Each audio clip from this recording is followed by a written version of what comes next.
Bismillahirrahmanirrahim. Assalamualaikum warahmatullahi wabarakatuh. Alhamdulillah, alhamdulillahilladzi anzalal Qur'ana bilisanin arabiyyin mubin. Ashhadu an la ilaha illallah wa ashhadu anna Muhammadan abduhu wa rasuluh la nabiyya ba'da, amma ba'du. Faya ibadallah, usikum wa iyaya bittaqwallah, faqad fazal muttaqun. Faqala Allah Ta'ala fil Qur'anil Karim, na'udzu billahi minasy syaithanir rajim. Bismillahirrahmanirrahim. Walanabluwannakum bisyai'im minal khawfi wal ju' wa naqsim minal amwali wal anfusi wath thamarat wa basyiris sabirin. Sadaqallahul azim. Bapak, ibu-ibu, hadirin wal hadirat rahimakumullah.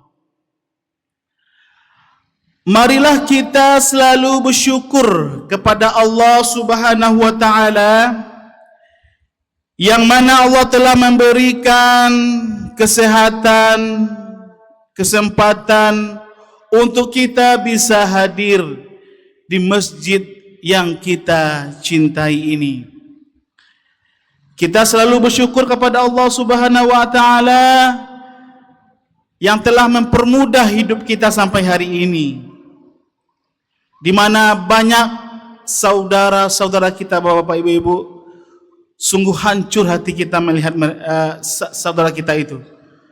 Baik itu rumahnya yang hanyut, sanak saudaranya yang hilang, mata pencahariannya yang hilang.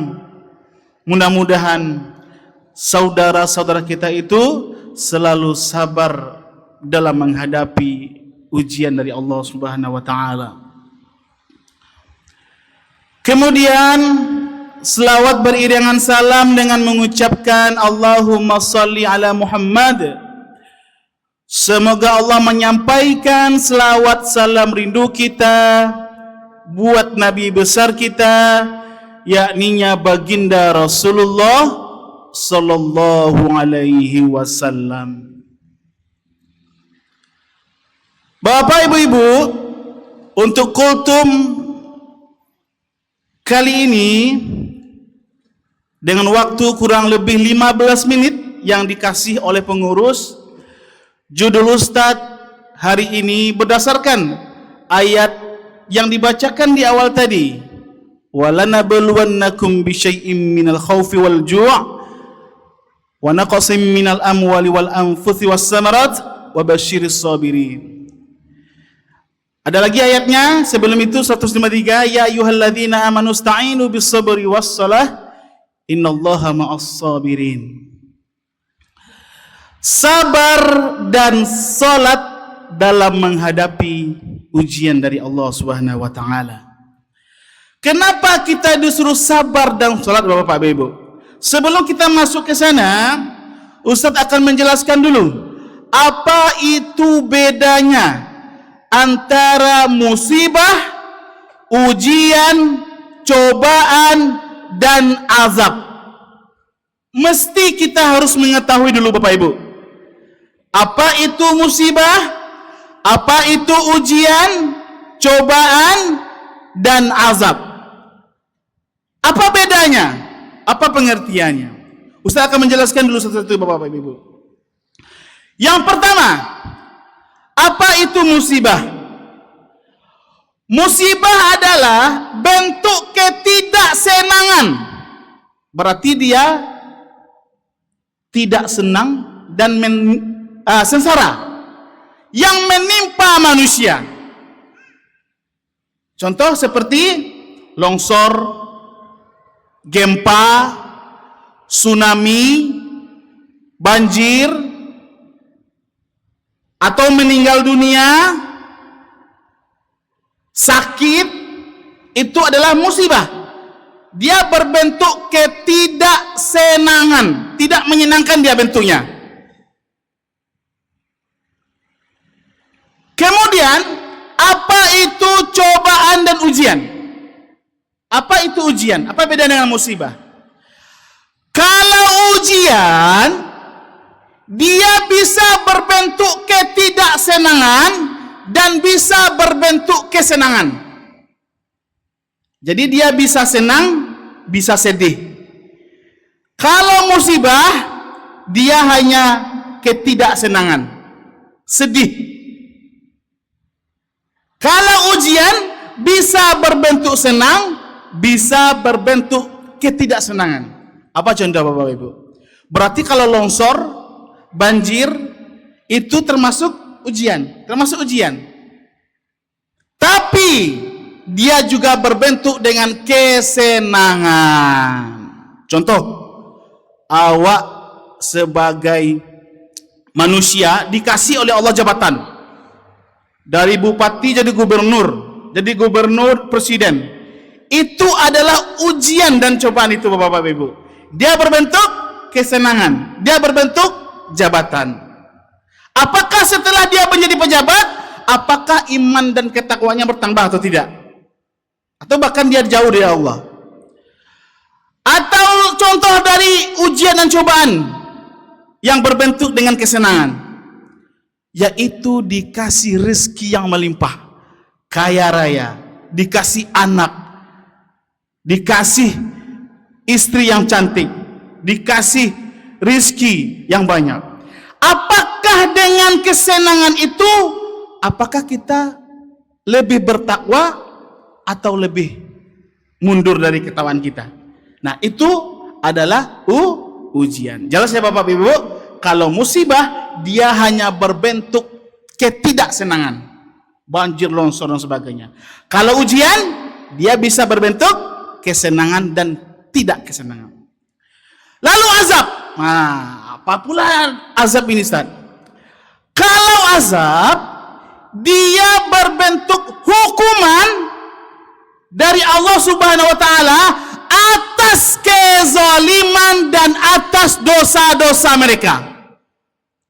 Jadi musibah itu Bapak Ibu bisa yang karena yang taat kepada Allah, bisa yang bertakwa, bisa yang tidak, ya. Tapi kalau azab itu khusus untuk Bapak Ibu yang senang melakukan maksiat. Itu yang azab. Hukuman, ya. Berbentuknya ya tadi seperti sakit Bapak Ibu. Fir'aun, Qarun, diazab oleh Allah. Lalu umatnya Nabi Lut, LGBT, diazab oleh Allah atas dosa dan maksiat yang dia lakukan. Ada lagi satu Ibu. Ini lebih parah pula daripada azab lagi, yaitu istidraj. Bapak Ibu, istidraj kok lebih berbahaya loh Bapak Ibu. Ini berbungkus dengan kenikmatan, tapi ini azab. Lebih tepatnya istidrajnya Bapak Ibu, orang yang dikasih oleh Allah nikmat yang begitu banyak, tapi dia sering bermaksiat dan melakukan dosa. Contoh artis, tidak semua artis ya Bapak Ibu ya. Artis yang selalu buka aurat, dikasih rezeki yang melimpah. Artis yang sering bermaksiat, minum alkohol, berzina, tapi hidupnya selalu mudah, lancar, aman, rezeki banyak. Contoh pejabat, ini tidak semua pejabat.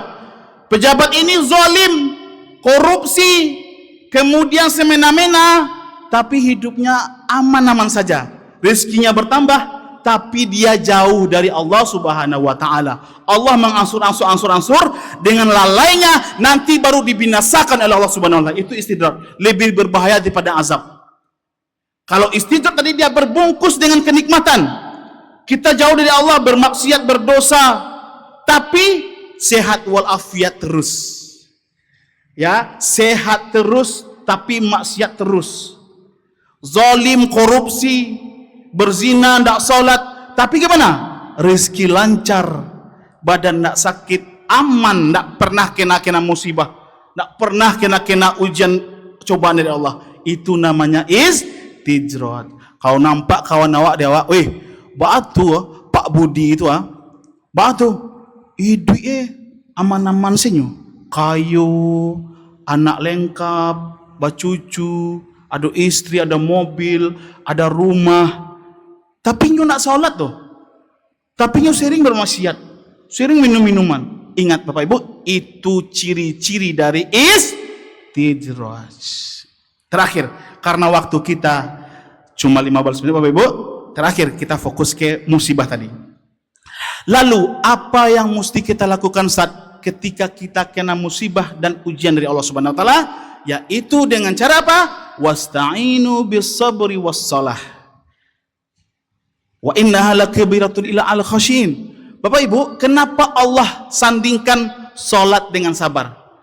Hanya itu yang bisa kita lakukan Bapak Ibu. Minta tolonglah kepada Allah dengan sabar dan salat. Kenapa Allah sandingkan antara sabar dan salat? Ya ayyuhalladzina amanu sta'inu bis-sabri was-shalah. Juga bersanding itu sabar dan salat. Kenapa? Karena sabar itu ada lemahnya. Maka yang menguatkan adalah salat. Sabar lemah, dikuatkan oleh salat. Sabar lagi, lemah lagi sabarnya, kuatkan lagi dengan salat. Maka orang yang mengatakan sabar itu ada batasnya, itu salah. Sabar tidak ada batasnya Bapak Ibu. Cuma sabar itu ada lemahnya. Maka ketika lemah sabar kita, maka dikuatkan oleh salat. Sabar lagi, salat lagi, sabar lagi, salat lagi. Maka salat menguatkan sabar kita. Ya. Nah, apa pengertian dari salat dan sabar, Ustaz? Sabar itu bukan hanya menahan marah, bukan hanya menahan emosi. Sabar itu jauh lebih dari itu dari Bapak Ibu. Apa itu sabar? Sabar itu tidak berkeluh kesah atas apa yang ditetapkan oleh Allah kepada kita. Sabar itu tidak mengeluh. Deh Tuhan, batu supaya bana ikut cubaan aden ya Tuhan yo. Patang anak meninggal, patang suami karena PHK, akini rumah hanya itu Tuhan. Berkeluh kesah dengan keadaan.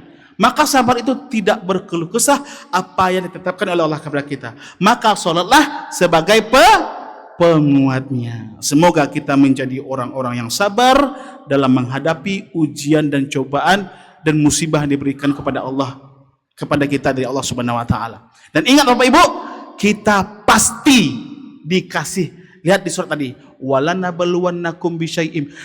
Kami pasti akan mengujimu. Nah, pasti kata Allah. Maka setiap manusia itu akan mendapatkan cobaan dan ujian dengan rasa takut. Nah, contoh ini yang terjadi di Sumatera Barat. Dengan rasa takut apa? Kita ditakut-takuti oleh BMKB bahwa di Mentawai itu ada megatrans yang gempanya sampai 90 skala Richter. Nah, itu dia, rasa takut. Itu merupakan cobaan dan ujian itu Bapak Ibu.